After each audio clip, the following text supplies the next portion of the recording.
গতকালের আইপ্যাক কাণ্ড নিয়ে একদিকে ইডি, অন্যদিকে তৃণমূল কংগ্রেস, এই দুজনের তরফে যে মামলা দায়ের করা হয় হাইকোর্টে, আজ শুনানির দিন ছিল, কিন্তু বিশৃঙ্খলার জেরে, এজলাসে বিশৃঙ্খলার জেরে সেই শুনানি স্থগিত করে দেওয়া হয়। 14ই জানুয়ারি সেই শুনানি হবে বলে নির্দেশ দেন মাননীয় বিচারপতি। অন্যদিকে এরপরে ইডির তরফে প্রধান বিচারপতির কাছে আর্জি জানানো হয় যাতে আজই শুনানি হয়। হস্তক্ষেপ করলেন না প্রধান বিচারপতি। 14ই জানুয়ারি হবে তৃণমূল ইডির মামলার শুনানি। আমাদের প্রতিনিধি সৌভিক মজুমদার এই মুহূর্তে আমাদের সঙ্গে রয়েছেন।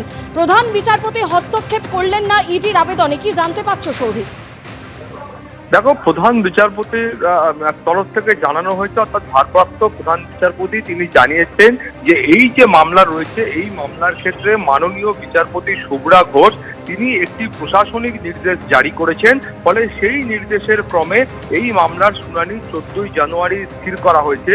ফলে সেই প্রশাসনিক নির্দেশের উপর এই মুহূর্তে হস্তক্ষেপ করার কোনো রকম অবকাশ নেই, বা সেই নির্দেশের উপর হস্তক্ষেপ করার আদৌ কোনো প্রয়োজন রয়েছে বলে মাননীয় ভারপ্রাপ্ত প্রধান বিচারপতি মনে করছেন না। ফলে ইডির তরফে যে আবেদন করা হয়েছিল যে আজই জরুরি ভিত্তিতে শুনানি করা হোক এবং এই মামলা মাননীয় বিচারপতি শুভ্রা ঘোষের এজলাস থেকে সরানো হোক বা বিচারপতি বদল করা হোক, সেই আবেদনের ক্ষেত্রে কোনো রকম হস্তক্ষেপ আজকে মাননীয় ভারপ্রাপ্ত প্রধান বিচারপতি করেনি। ফলে একেবারে নির্ধারিত দিনে অর্থাৎ 14ই জানুয়ারি এই মামলার শুনানি হবে, সেটাই এখনো পর্যন্ত স্থির রয়েছে। তুমি জানো যে এই মামলা ঘিরে আজকে কলকাতা হাইকোর্টের 5 নম্বর এজলাসে বেনজির বিশৃঙ্খলা দেখা যায় এবং এই বিশৃঙ্খলা একটা সময় এমন পর্যায়ে পৌঁছয় যে মাননীয় বিচারপতি শুভ্রা ঘোষ তিনি এজলাস ছেড়ে বেরিয়ে যান এবং তিনি এজলাস ছেড়ে বেরিয়ে যাওয়ার আগে পর্যন্ত তিনি বারবার আইনজীবী এবং অন্যান্য যে সমস্ত ব্যক্তি যারা এজলাসে উপস্থিত ছিলেন, যারা এই মামলার সঙ্গে কোনোভাবে সম্পর্কযুক্ত নন, তাদেরকে তিনি বারবার অনুরোধ করেছিলেন যে এজলাস ছেড়ে দেওয়ার জন্য বা খালি করার জন্য। কারণ মাননীয় বিচারপতি বলেছিলেন যে এইভাবে যদি হই হট্টগোল হয় তাহলে তার পক্ষে এই মামলার বিচার প্রক্রিয়া সুশৃঙ্খলভাবে সংগঠিত করা কার্যত অসম্ভব হয়ে দাঁড়াচ্ছে। কিন্তু তারপরেও যারা সেই সময় এজলাসে উপস্থিত ছিলেন তাদের কারোর মধ্যে কোনো রকম প্রতিক্রিয়া দেখা যায়নি বা সেই ভিড় কমার বিন্দুমাত্র লক্ষণ ছিল না।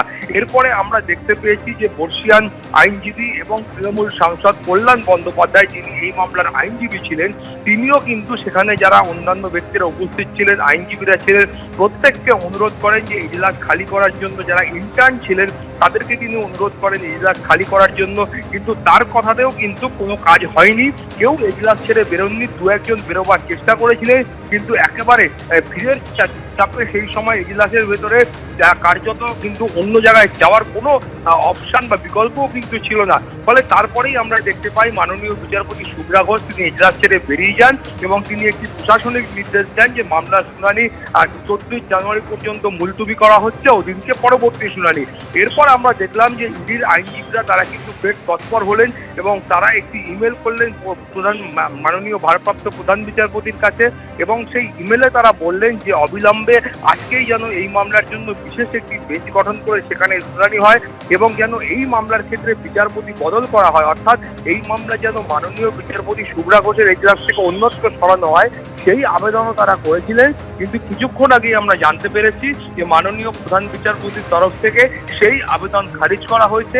অর্থাৎ মাননীয় বিচারপতি শুভ্রা ঘোষ তিনি যে নির্দেশ দিয়েছিলেন সেই নির্দেশই কিন্তু এখনো পর্যন্ত বহাল থাকছে। ধন্যবাদ সৌভিক। সাহেব যথেষ্ট চেষ্টা করেছিল, একটু হই হচ্ছিল, তা সেই জন্য জজ সাহেব আজ শুনলেন না, বললেন না আমি এভাবে মামলা শুনি না। 14 তারিখে রেখেছি, আমি নিজে রিকোয়েস্ট করেছি জজ সাহেব সে আমি আর কি করবেন, সে কি করবেন, অত লয়ার ঢুকে গেছে। জজ সাহেব শুনতে চাননি এইটাই আমি বললাম, কিন্তু আমি তার মানে বলছি না যে এটা বিশৃঙ্খলা বা শৃঙ্খলা, সেটা জজের ব্যাপার, জজ ডিসাইড করবে। কোর্টে শুনানি পর্যন্ত করতে দেয়নি এই রাজ্যে কোন সাংবিধানিক বডি, জুডিশিয়ারি কাউকে এরা রেয়াত করে না। শাহজাহান যদি গুন্ডা হয় তাহলে তৃণমূল নেত্রী গুন্ডি, এদের দুজনের মধ্যে কোন তফাৎ নেই। শাহজাহান ইডিকে মেরেছিলেন আর এই গুন্ডি রাজীব কুমারকে নিয়ে গিয়ে ফাইল চুরি করেছে। জেনে গেছে জনতা ফাইল চোর জেনে গেছে জনতা, জেনে গেছে জনতা, জেনে গেছে জনতা, জেনে গেছে জনতা। গোটা রাজ্য তো হবে। এই অবিভক্ত মেদিনীপুর জেলার 35টা আসন দিতে হবে। কথা দিচ্ছেন তো? আরো 5 বার আসবো, যখন ডাকবেন আসবো, সকলে পিঠা খেতে ডাকলেও আসবো। দেবেন তো দেবরা, আসল পরিবর্তন হবে। অনেক পরিশ্রম করে পরিবর্তন এনেছিলাম আমরা। দিদি থেকে দিদিমা হয়ে যেতেন মাননীয়া, কোনদিন মুখ্যমন্ত্রী হতেন না যদি না নন্দীগ্রাম আর নেতাই না হতো। আপনি মেদিনীপুরের লোককে কিছু দেননি, আর আপনার এই আইপ্যাক ব্যাকপ্যাক, আপনি জানেন 2021-এর ভোটে কাকদ্বীপ ব্রাঞ্চ, এক্সিস ব্যাংক 16 কোটি টাকা কেপি কনস্ট্রাকশন ঠিকাদার সরাসরি আইপ্যাকের অ্যাকাউন্টে ঢুকেছে। যাবেন কোথায়? যাবেন কোথায়? তার নাম নরেন্দ্র মোদী। না খাউঙ্গা না খানে দুঙ্গা। তো ভালো খবর আছে, এই জেলার একটা বর্ষিয়ান নেতা অমল পণ্ডা, ওই অমলা কোথায়? অমলদা কোথায়? অমলদা বড় নেতা, বন্দে মাতরম বড় নেতা। হেলকি দেখাবেন এবারে আমাদের বিভাগ কনভেনার নীলাঞ্জন অধিকারী, রাজ্যের সম্পাদক সিন্ধু সেনাপতি, আমাদের ইনচার্জ বিজন মিত্র, সভাপতি তন্ময় দাস পতাকা ধরাবেন। আমি ওনাকে স্বাগত স্লোগান দেব। আমি পাশে দাঁড়াচ্ছি। বন্দে মাতরম, বিজেপি জিন্দাবাদ, বিজেপি জিন্দাবাদ, অমল পণ্ডা জিন্দাবাদ, অমল পণ্ডা জিন্দাবাদ, অমল পণ্ডা জয় শ্রীরাম, অমল পণ্ডা জয় শ্রীরাম, ভারত মাতা জয় শ্রীরাম, বিজেপি জীবন।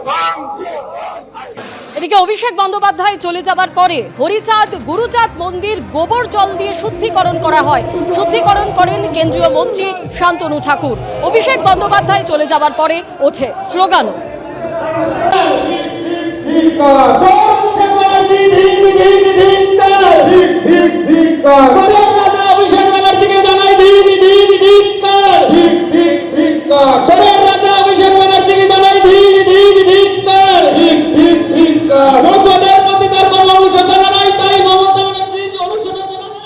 আমরা মন্দির ধুয়ে ফেললাম, শুদ্ধিকরণ করলাম মন্দির। রাজনৈতিক বক্তব্যের বিষয় নয়, বিষয় হচ্ছে ক্ষমা যখন চায়নি, এখানে এসেও ক্ষমা যখন চায়নি, মিডিয়াতে সিটিজেনশিপ নিয়ে উল্টোপাল্টা বক্তব্য, সেখানে সাধারণ মতুয়া ভক্তরা মিলে আজকে সবাই মিলে মন্দির ধুয়ে দিলাম, মন্দির পবিত্র করা।